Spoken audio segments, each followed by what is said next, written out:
a gente quiser. A única coisa que nós não podemos fazer é deixar de ter essa liberdade de decisão. Parece meio estranho o que eu estou falando, mas é exatamente isso. E eu vou tentar explicar o que é isso. Outra fórmula que eu gostaria de explicar para vocês, que também está no texto que vocês receberam, é justamente aquela: a existência precede a essência. A existência precede a essência. Essas duas fórmulas, essas duas frases, muito precisas, elas talvez foi o que eu escolhi essa noite para falar sobre o existencialismo, tá? Então vamos começar por uma dessas duas frases. Vamos começar pela segunda frase. A existência precede a essência. Vamos imaginar, nós temos aqui um livro. Quem leu aí o texto sabe que o Sartre falou de um livro e de um cortador de papéis, né? Eu tenho aqui um livro, né? O que é um livro? Um livro é um objeto que, quando é fabricado, ele já tem programado a sua utilização, o seu formato, não é? A sua serventia de uma forma ou de outra. O livro, antes de ele existir, antes desse livro aqui existir, já existia, primeiro, a ideia de um livro, a essência de um livro, a ideia ideal de um livro. E também existia o projeto de se fazer esse livro.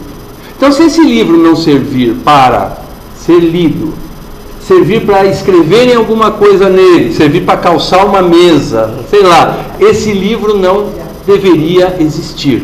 Concordam, pessoal? No caso deste livro, a essência, livro, e entendamos essência por aquilo que caracteriza efetivamente alguma coisa. Este livro é um livro porque a sua essência é de livro, não é uma essência de bloquinho, por exemplo, não é uma essência de caneta, é livro. Então, quando isso foi produzido, quando ele passou a existir, antes disso já existia tudo o que é um livro.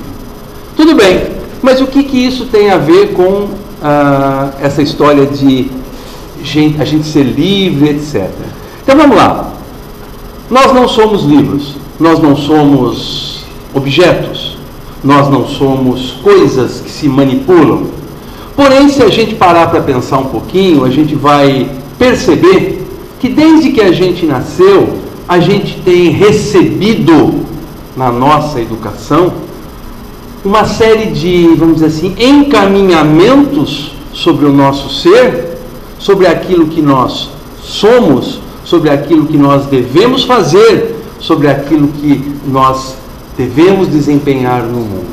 Nós ocidentais, nós que somos cristãos, nós que vimos aí de uma cultura greco-romana, nós estamos muito acostumados a conceitos absolutos que nos dão necessariamente qual é o nosso papel nesse mundo. Certo ou não, pessoal?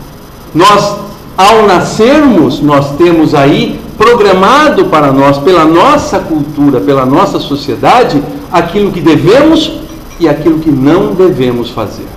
Nós temos dentro de nós uma, entre aspas, uma programação que a gente aceita ou a gente não aceita.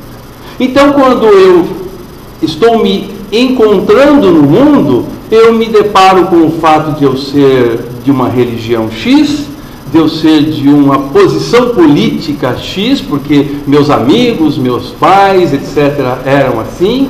Eu normalmente sou conduzido a determinadas atividades esportivas ou culturais. Eu já nasço com um código moral estabelecido para mim, que na maioria das vezes eu não me pergunto de onde veio, certo ou não, pessoal? Então, eu tenho uma essência, entre aspas, antes de nascer.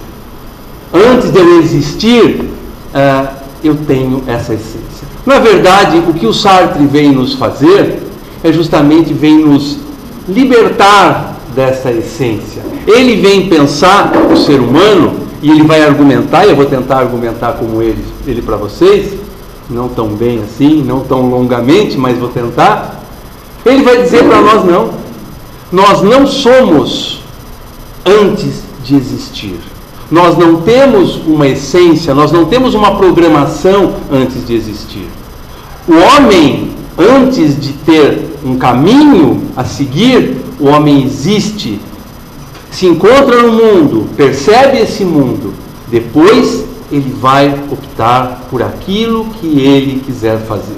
Mas como é que o Sartre faz isso? Como é que o Sartre pode concluir uma coisa dessas? Se a gente percebe o tempo todo que a gente faz as coisas que deveríamos fazer. Não é isso, pessoal? Eu fiz isso porque o meu chefe quer que eu mande. Eu fiz isso porque o padre falou que se eu não fizer isso é pecado. Eu fiz isso porque os meus colegas do partido acham que isso é para ser feito. Eu fiz isso porque minha turminha lá vai me dar umas pancadas se eu não fizer. E a gente fica o tempo todo associando as nossas decisões a programações que a gente diz ter na nossa vida. E o Sartre vai mostrar para a gente que não. O Sartre vai mostrar para a gente que a gente, o tempo todo, pessoal, é interessante quando eu dou essa aula pela primeira vez, as pessoas começam a se perceber, né? O que o Sartre vem mostrar para a gente é que a gente está o tempo todo tomando decisões. A gente está o tempo todo fazendo opções. Nós todos. Desde o momento em que a gente acorda até o momento em que a gente dorme, a gente está optando. A gente está decidindo. Ah, mas a minha decisão é baseada no compromisso que eu tenho com fulano. Você pode ou não tomar a decisão de cumprir esse compromisso. Você pode ou não obedecer ao seu patrão. Você pode... Ah, mas se eu não obedecer ao meu patrão, eu vou ser demitido. Você pode ser demitido. Algumas pessoas, não concordando com o que seu patrão queria, foram demitidas. Ah, mas eu não vou aceitar um revólver. Eu vou para os extremos, tá? Porque o Sartre tem uma filosofia muito dura. Eu não vou permitir que alguém me mate com um revólver na cabeça. Eu não tenho alternativa. O Sartre vai dizer: tem alternativa. Muitas pessoas já optaram por acabar com a sua própria vida para não fazer alguma coisa que não queriam efetivamente fazer.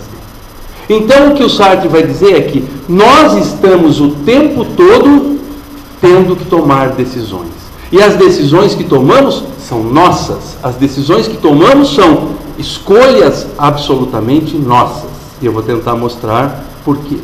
Então essa história de estar condenado à liberdade é justamente essa condenação de nunca poder estar deixando de tomar decisões. O Sartre vai colocar uma palavra bastante significativa, que todo mundo já deve ter ouvido, que é angústia. O que seria angústia para o Sartre? Seria este momento pré-tomada de decisão. No momento em que nós estamos para optarmos por um caminho, nós estamos vivendo o que ele chama de angústia. Por quê? Porque neste momento nós estamos, como o próprio Sartre diz, nós estamos solitários no mundo. Então a grande dificuldade das pessoas, no momento em que eles tomam contato com isso, é concordar. Porque nós temos essa visão, nós temos esse costume de acharmos que o nosso destino tem que ser cumprido.